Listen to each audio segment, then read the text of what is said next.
अस्सलाम वालेकुम। Welcome to my channel. तमाम वीडियो अपडेट्स के लिए सब्सक्राइब करके बेल नोटिफिकेशन को ऑन कर दें। तो आइए सुनते हैं आज की वीडियो में एक आसीबी इंतकाम की पुरअसरार कहानी। नवंबर की यकबस्ता रात थी। फजल सर्कस देखकर बाहर निकला तो उसे ठंड का एहसास हुआ। उसने एक झुरझुरी ली। उसी वक्त उसे अपने घर और वालिदैन का ख्याल आया, जिनसे इजाज़त लिए बगैर ही वो सर्कस देखने आ गया था, क्योंकि उसे पता था कि अगर वालिदैन से इजाज़त लेता या उन्हें बताता तो उसे इजाज़त ना मिलती और दूसरा उस पर नज़र भी रखी जाती। उसका कमरा वालिदैन के कमरे से अलग था। वो अपने कमरे में चारपाई पे लेटा काफ़ी देर तक उनके सोने का इंतज़ार करता रहा। जब उसके अब्बा के खराटों की आवाज़ सुनाई देने लगी तब वो जल्दी लेकिन एहतियात से उठा और उनके कमरे में आहिस्ता से झांक कर देखा। दोनों अपनी अपनी चारपाइयों पे सो रहे थे और फिर वो मुतमईन होकर घर से सर्कस देखने के लिए निकल आया और अब घर और वालिदैन का ख्याल आते ही वो तेज़ कदमों से गांव की तरफ चलने लगा ताकि जल्दी से घर पहुंच सके। गांव में दाखिल होने से पहले एक बहुत पुराना और बड़ा कब्रिस्तान था और गांव जाने का रास्ता उसके दरमियान से ही गुजरता था। वो अपने ख्यालों में खोया उस रास्ते पर थोड़ा सा ही चला था कि उसे यूं महसूस हुआ कि उसके साथ कोई चल रहा हो। ये एहसास होते ही उसको बेचैनी सी होने लगी। उसने वहीं रुककर पीछे देखा, फिर अपने चारों तरफ नज़र को घुमाया, लेकिन उसे साथ चलने वाला और कोई भी नज़र न आया। फजल हाफिज कुरान और बहादुर लड़का था, इसीलिए ना तो वो घबराया और ना ही उसे डर लगा। कुछ देर तक वो खड़ा देखता रहा और फिर से वो अपने रास्ते पर हो लिया। उसका ध्यान अपने अब्बा की तरफ चला गया और वो सोचने लगा कि अगर अब्बा जाग गए तो खैर नहीं, क्योंकि उसके वालिद नूर हुसैन बहुत ही सख्त आदमी थे। फजल 16 साल का हो चुका था, लेकिन अब भी उससे अगर कोई गलती हो जाती तो उसके वालिद उसे मारने लगते। ये बात उसके जहन में आई तो उसके कदम खुद ब खुद तेज हो गए। कब्रिस्तान में एक बहुत ही पुराना और बड़ा सा बोहड़ का दरख्त था, जिसकी लंबी लंबी शाखें ज़मीन को छू रही थीं। फजल उस दरख्त के पास पहुंचा ही था कि छन छन की आवाज़ सुनाई देने लगी। उसको बहुत ही अजीब सा लगा। वो आवाज़ ऐसी थी जैसे कोई लड़की पायल पहने उस दरख्त के गिर्द घूम रही हो। इतनी रात को कब्रिस्तान में लड़की, ये कैसे हो सकता है? उसने सोचा। उसी वक्त फिर से पायल की आवाज़ आई और साथ ही किसी नस्वानी आवाज़ ने बहुत ही प्यार से उसे पुकारा, फजल। आवाज़ सुनते ही वो ठिठक गया। इस आवाज़ ने उसे सहरज़दा कर दिया और वो इस आवाज़ के ताक़ुब में खिंचता चला गया, लेकिन उसने दरख्त की तरफ कुछ कदम ही बढ़ाए थे कि उसे एक ज़ोरदार झटका लगा और उसे उस कब्रिस्तान और बोहड़ के दरख्त के बारे में सुनी बहुत सी पुरअसरार बातें याद आने लगीं, जिन पे उसने कभी ना तो तवज्जो दी थी और ना ही कोई खौफ महसूस किया था। फिर इतनी सर्दी में भी उसके माथे से पसीना फूटने लगा। उसके मुंह से खुद ब खुद तलावत कुरान पाक शुरू हो गई। उसका तलावत शुरू करना था कि एक बुलंद नस्वानी चीख सुनाई दी, जो सुनते ही फजल ने अपने गांव की तरफ दौड़ लगा दी। साथ ही उसने तलावत जारी रखी और फिर अपने घर के पास पहुंचकर ही उसने दम लिया। दौड़ने से उसका सांस फूल गया था। कुछ देर वहीं खड़े रहकर उसने अपना सांस दुरुस्त किया, साथ ही वो पीछे मुड़ मुड़ कर भी देखता रहा। फिर अपने घर की दीवार फलांग कर अंदर को कूद गया। उसने आहिस्ता से वालिदैन के कमरे में झांका। लालटेन की मध्यम लो में वो अपनी अपनी चारपाइयों पे सोते नजर आए, लेकिन बस उसे कोई बात बेचैन कर रही थी। कुछ देर वो खड़ा सोचता रहा, लेकिन वो बात उसके दिमाग में ना आ सकी। उसके दिमाग में एक चुभन सी थी। आखिर कुछ देर बाद वो अपने कमरे में आ गया और चारपाई पर लेटकर कब्रिस्तान वाले वाक़ये के बारे में सोचने लगा।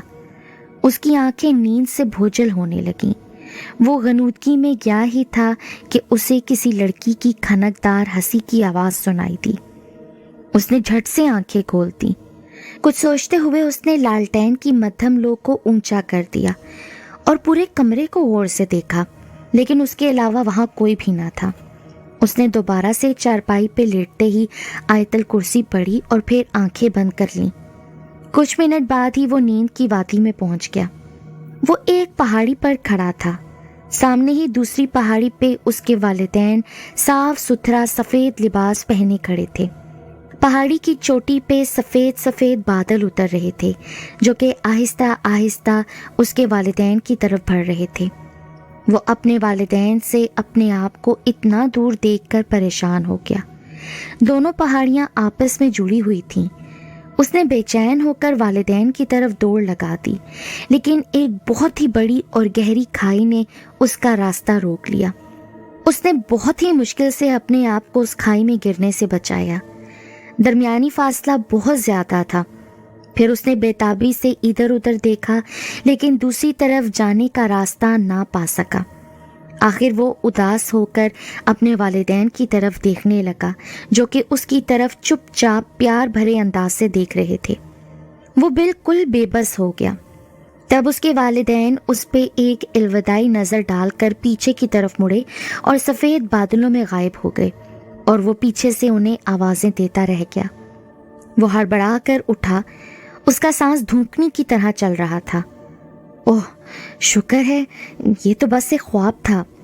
उसने जब अपने आप को कमरे में अपने बिस्तर पर पाया तो उसके मुंह से बेसाख्ता निकला, लेकिन उसके दिमाग में चुभन कोई इज़्तिराब अब भी था।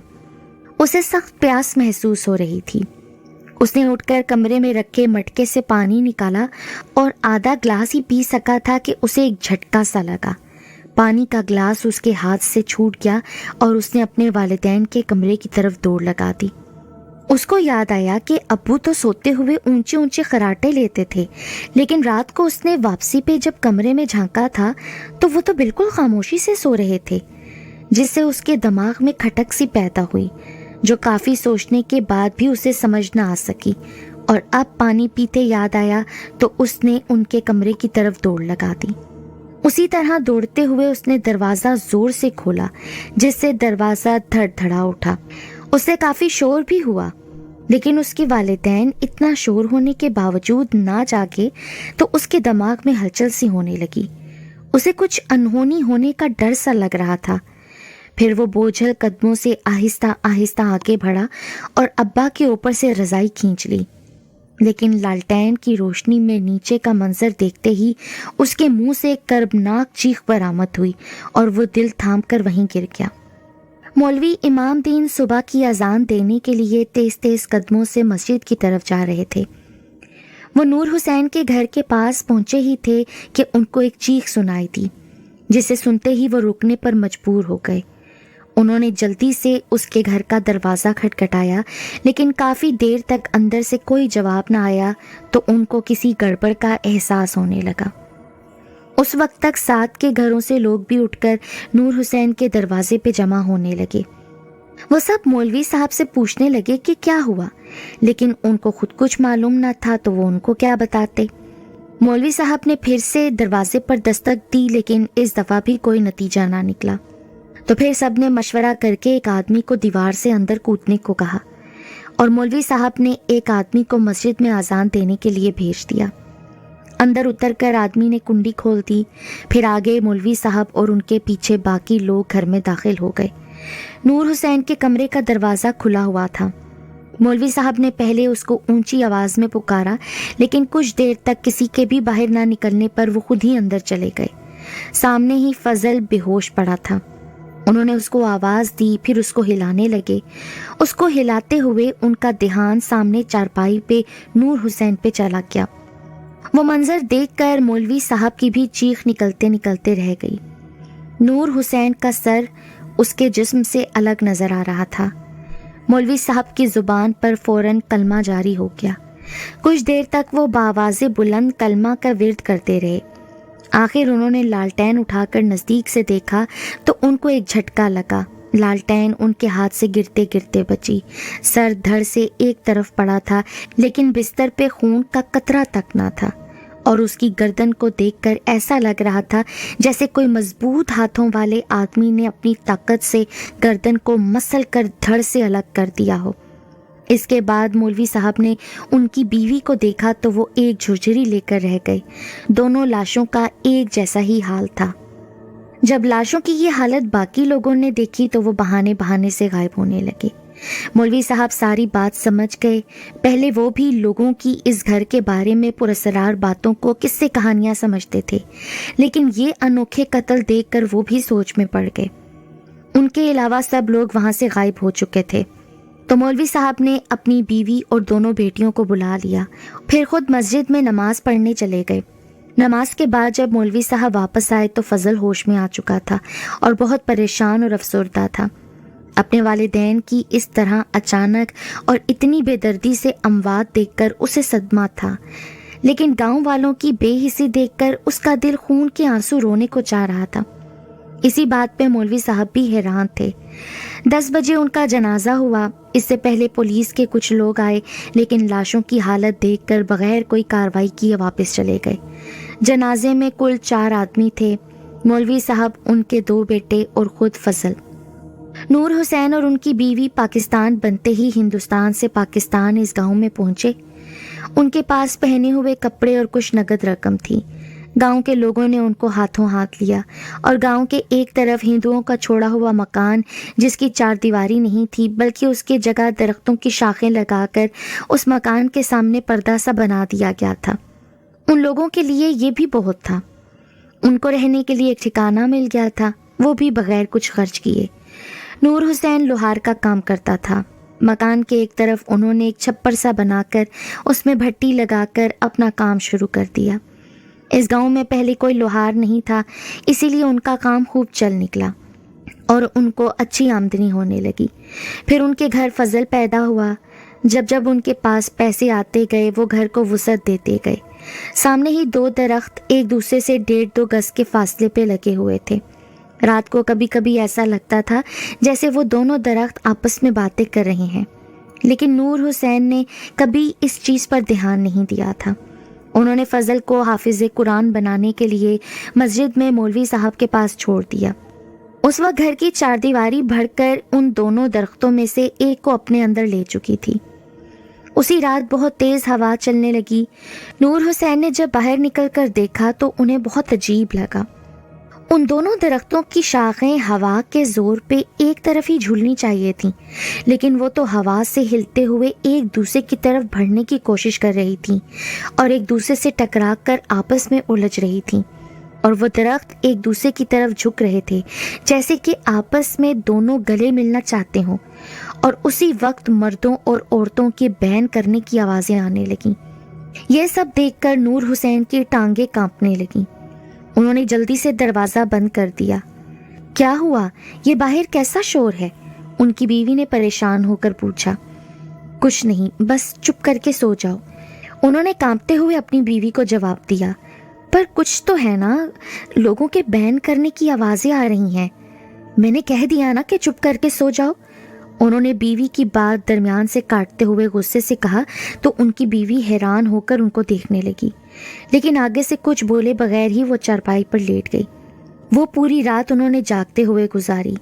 یہ آوازیں سن کر فضل، جو کہ ابھی چھوٹا تھا، وہ بھی جاگ گیا۔ پھر اس کی امی نے بہت مشکل سے اسے سلایا۔ پھر یہ روز کا معمول بن گیا۔ آخر وہ تنگ آ گئے، لیکن ان کے پاس اس مسئلے کا کوئی حل بھی نہ تھا۔ وہ لوگ 4 دیواری کو بڑھا کر پریشان تھے۔ اب وہ یہ گھر بھی نہیں چھوڑ سکتے تھے کیونکہ ان کے پاس کوئی ٹھکانہ بھی نہیں تھا۔ وہ لوگ بہت پریشان تھے۔ انہوں نے کوئی عامل بلانے کا سوچا، لیکن کچھ عرصہ تلاش کرنے کے باوجود بھی کوئی اچھا عامل نہ مل سکا اور یہ مسئلہ جوں کا توں رہا۔ اب تو پورے گاؤں میں یہ بات پھیل چکی تھی کہ نور حسین کے گھر کوئی آسیب ہے۔ لوگ ان سے دور دور رہنے لگے۔ ہر رات ان کو اب بھی آوازیں آتی تھیں، لیکن اس سے زیادہ کچھ نہ ہوا۔ ان کو مالی یا جانی نقصان نہ ہوا۔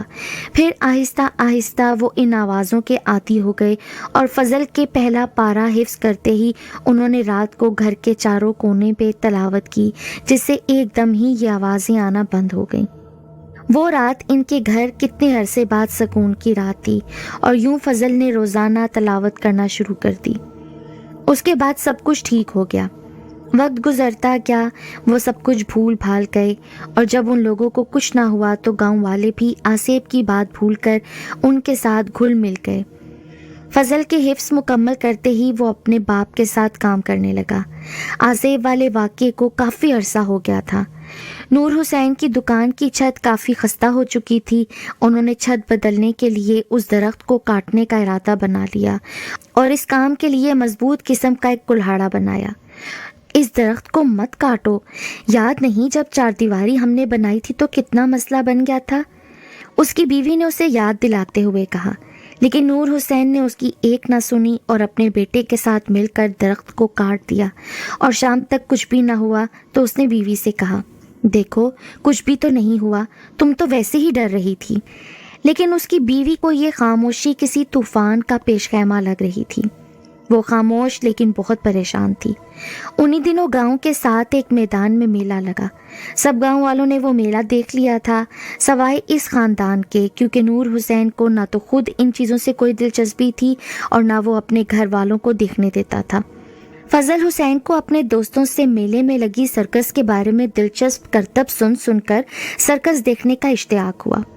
اسی رات وہ سرکس دیکھنے کی خوشی میں تلاوت کلام پاک کرنا بھول گیا اور امی ابو کے سونے کا انتظار کرنے لگا۔ اس کے والد بھی اس رات کام کر کر کے بہت تھکے ہوئے تھے، اسی لیے انہیں بھی تلاوت کرانا یاد نہ رہا۔ میاں بیوی تلاوت کرائے بغیر ہی سو گئے اور ان کے سوتے ہی فضل سرکس دیکھنے نکل گیا، اور پھر جناتی مخلوق جو کب سے ان پہ تاؤ کھائے ہوئی تھی، اس نے بہت ہی خطرناک انتقام لیا۔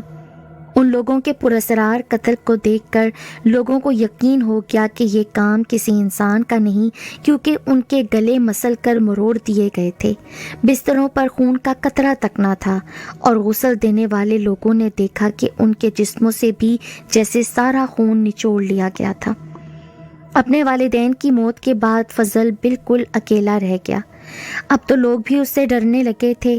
جس راستے سے وہ گزر رہا ہوتا لوگ وہ راستہ چھوڑ جاتے، یہاں تک کہ وہ مسجد میں جاتا تو وہاں بیٹھے لوگ نماز پڑھے بغیر ہی وہاں سے بھاگ جاتے، جیسے کہ انہیں کوئی جن نظر آ گیا ہو۔ اس ساری صورتحال سے فضل بہت پریشان تھا۔ وہ جب گھر جاتا تو اس کو اپنے والدین کی یاد ستاتی اور گھر جیسے اس کو کاٹنے کو دوڑتا۔ جب اس کو والدین کی یاد ستاتی تب اس کے دل میں اس جناتی مخلوق کے لیے غصہ بھرنا شروع ہو جاتا۔ وہ سارا دن ادھر ادھر گھومتا رہتا اور رات گئی گھر لوٹتا۔ ایک رات وہ گھر کے پاس پہنچا ہی تھا کہ اسے ایسا لگا جیسے وہ درخت اس پہ ہنس رہا ہو۔ اس نے وہیں کھڑے ہو کر اس درخت کی طرف غور سے دیکھا تو وہ فضل کو ایک بھیڑیے جیسا لگا، جس کے سامنے کے بڑے بڑے دانت خون سے بھرے ہوئے تھے، اور وہ بھیڑیا اس کی طرف بڑھتا ہوا نظر آ رہا تھا۔ فضل بھاگ کر اندر گیا اور کمرے میں پڑے ایک کیبن میں جو کہ مٹی کے تیل سے بھرا ہوا تھا لے کر اسی طرف بھاگتا ہوا درخت تک پہنچا۔ اسے ایک زور کا دھکا لگا، لیکن اس نے اپنے آپ کو اب کی بار گرنے سے بچا لیا اور پھر اونچی آواز میں تلاوت قرآن پاک کرنے لگا۔ ساتھ ساتھ درخت پہ وہ مٹی کا تیل بھی چھڑکتا رہا۔ اسی وقت درخت سے رونے پیٹنے اور آہوزاری کی آوازیں آنے لگیں، لیکن اس نے کسی بھی آواز پہ دھیان نہ دیا۔ تیل چھڑک کر اس نے درخت کو آگ لگا دی۔ سرسبز درخت نے بہت آہستہ آہستہ آگ پکڑی اور پھر آگ تیز ہونے لگی۔ آگ کے تیز ہوتے ہی وہ چیخو پکار بھی تیز ہو گئی جو اس درخت سے آ رہی تھی۔ ان آوازوں کا شور بھرتے ہی گاؤں کے لوگ گھروں سے باہر آنے لگے۔ پہلے ان کو سمجھ ہی نہ آئی کہ یہ سب کیا ہو رہا ہے، لیکن جب ان کو سمجھ میں آئی تو وہ سارے فضل کو گالیاں دینے لگے۔ وہ فضل کو یہ سب کرنے سے منع کر رہے تھے، لیکن وہ ان چیخوں کو سن کر اطمینان محسوس کر رہا تھا۔ اسے گاؤں کے لوگوں کی کوئی پرواہ نہیں تھی، اور پھر سارے لوگ شور مچاتے ہوئے گاؤں سے جنگل کی طرف بھاگنے لگے۔ اتنے میں وہ درخت جل کر کوئلہ ہو چکا تھا اور فضل اس کے سامنے کھڑا آنسو بہا رہا تھا۔ یہ سب کر کے اسے فرحت سی محسوس ہونے لگی اور وہ اپنے آپ کو سرور میں محسوس کرنے لگا۔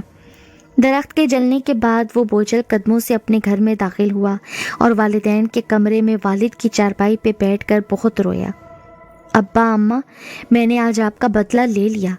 اور پھر وہ خیالوں میں اپنے والدین سے باتیں کرتے کرتے ادھر ہی سو گیا۔ उसे सोए कुछ ही देर हुई थी कि उसकी चारपाई हिलने लगी। उसकी आंख खुल गई। उसे यूं महसूस हो रहा था जैसे जोर का ज़लज़ला आ गया हो। उसने उठकर बाहर की तरफ दौड़ लगाई ही थी कि इतना ज़ोरदार झटका लगा जिससे वो मकान पूरा हिलने लगा और फिर एक धमाके से उसके ऊपर आ गिरा। उसको ऐसा लगा जैसे वो मनोबोझ तले दब गया हो और फिर उसका दम घुटने लगा और उसे कोई होश ना रहा। सारा गांव जंगल में इकट्ठा हो गया था। वो सब डर रहे थे कि अब ना जाने क्या होगा। वो सारी रात उन्होंने जंगल में गुजार दी। सुबह होते ही जब वो लोग गांव में दाखिल हुए तो फजल के घर की तरफ देखकर हैरान रह गए, क्योंकि उस जगह एक बहुत ही बड़ी कब्र सी बनी हुई थी, जबकि उनके घरों को कुछ भी नहीं हुआ था। गांव वाले डरते डरते उसके करीब चले गए। मकान गिरकर कब्र की शक्ल इख्तियार कर चुका था और उसकी चारदीवारी ने अंदर की तरफ गिरकर उस कब्र के साथ एक चबूतरे की शक्ल बना दी थी। कब्र के ऊपर किसी जंगली बूटी ने सफ़ेद रंग के फूल खिलाए हुए थे। गांव के लोग उस कब्र के पास खड़े हैरान हो रहे थे, जिसके नीचे दबकर फजल भी अपनी नींद सो चुका था और साथ ही वो जला हुआ दरख्त उन्हें मुस्कुराता हुआ महसूस हो रहा था। वो जिन्नात अपने मस्कन यानी उन दरख्तों को काटने और जलाने का इंतकाम ले चुके थे।